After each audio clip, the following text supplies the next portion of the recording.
И здравейте хора, това е втората поредица, която ще снимам и тя е именно на Cooks of Delicious, една интересна игра, в която се разказва, нали, вие сте готвач и започвате от закусването, в което ще бъдем в момент след малко, която е една звезда и се издигате като някакъв, нали, много добър към 5-звезден ресторант. В играта е много забавна, не изисква много нали, силен компютър. Почти всеки може да я играе и си заслужава, честно да ви кажа. Така, за да започнем първия ден, трябва да купим 3 храни. Но първо ще купим фритюрник, ето купихме го. Сега, храните. Ще купя рибата, защото тя най-се купува. Честно да ви кажа. Готви се лесно. В тази игра е важно да имаш бързи пръсти. Але. Добре, купуваме. После ще купим бира, защото... Да, ето тук отстрани тези, тук са 5, не 5, 6. Показват дали храната е хубава или не. Например, тези зелените показват положителните страни на храната или напитката в този случай. Червените лошите, нали, отрицателната страна. Така, купихме така. Това купуваме. И пилешки крилеца купуваме. Сега, ето го менюто ни. На първо място ще сложим бирата. Хоп. Всъщност не е така. Хоп.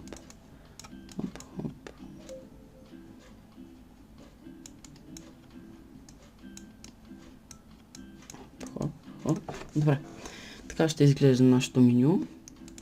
За сега имаме право само на 4. Така, нека започваме. То да, работният ден е от 9 до 10. Нека започваме.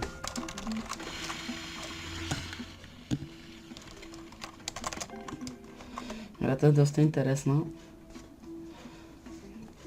Трудно е да я играеш и да гледаш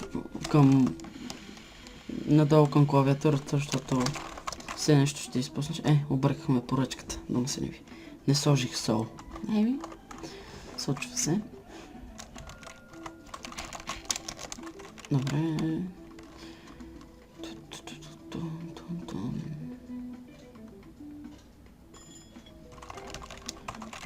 Да, туалетните. Да се срещам проблем. Така.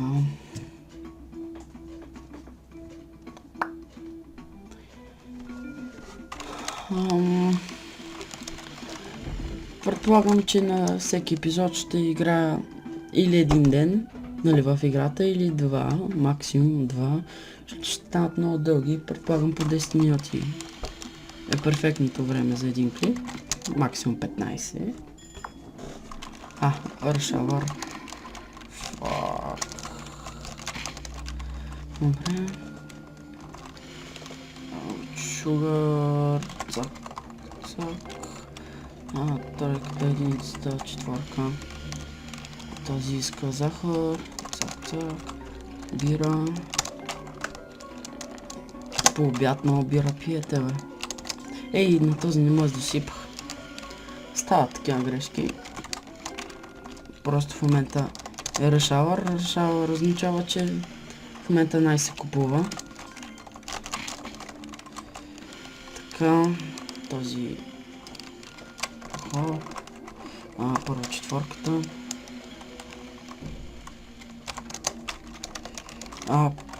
Имат снипа. 3. Бързо... прегряхме. Двойката я прегряхме, не се види. Какво да правим?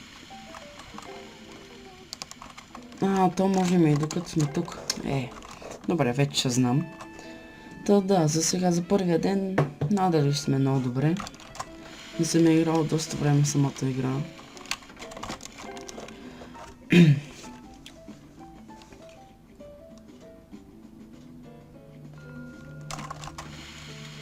No sugar, без захар и тя ги прегорихме. Там съм ги. Да премести микрофона. Така. Да, вече ако сте видяли, имаме нов човек в отбора, Любо. Той ще снима на доста игри, поне една-две.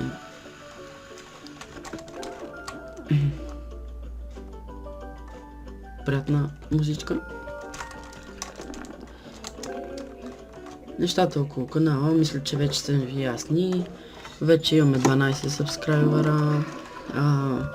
Почнаха, нали, да ни излизат гледанията. Всичко е както трябва. Все пак, това не мисля, че трети или четвърти ден имаме канал. Вече. Тъй е добре за сега. И вече все по-добре ще става, нали? Да се надяваме. Ако ви е забавно, споделяйте с приятели за нас, лайквайте клипчета и сабскрайбвайте все пак.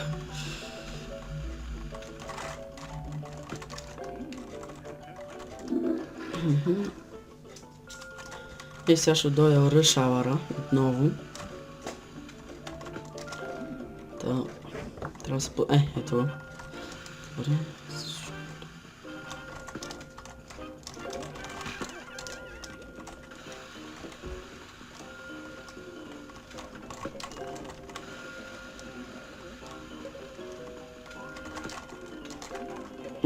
Так. Четвърката. Сифония хол. Надявам се този път да успеем. Без проблем. 3, 1 и 4 хоп-хоп, 2 цък-цък, единицата с захар. Ей!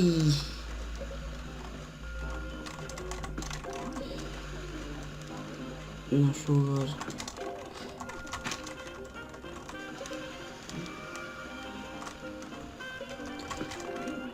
Три.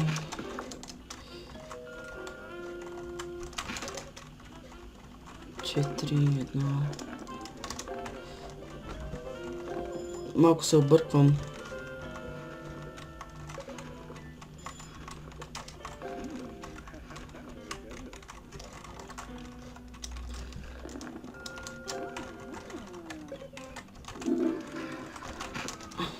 Добре.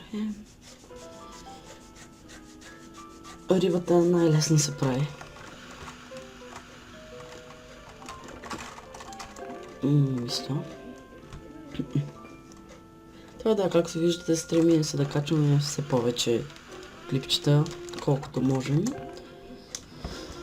Всеки ден по 2-3 клипчета качваме, което е добре, защото надали на някой се, когато стане интересна някоя игра, надали ви се чака да излезе нов епизод.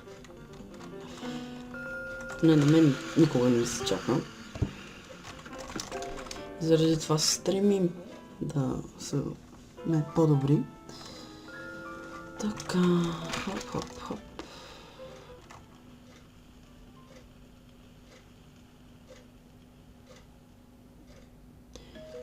Да, вече свършихме деня.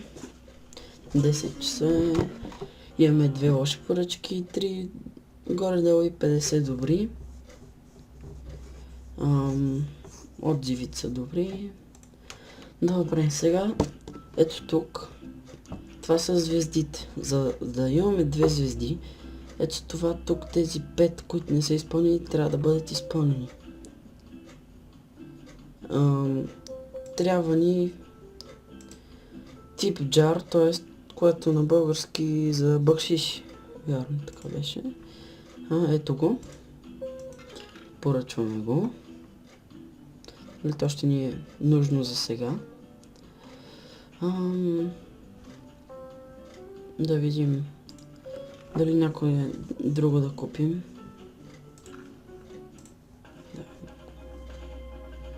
Да видим това как се прави. Не. Да, добре хора, това беше 10 минути минаха. Клипа за сега ще е това.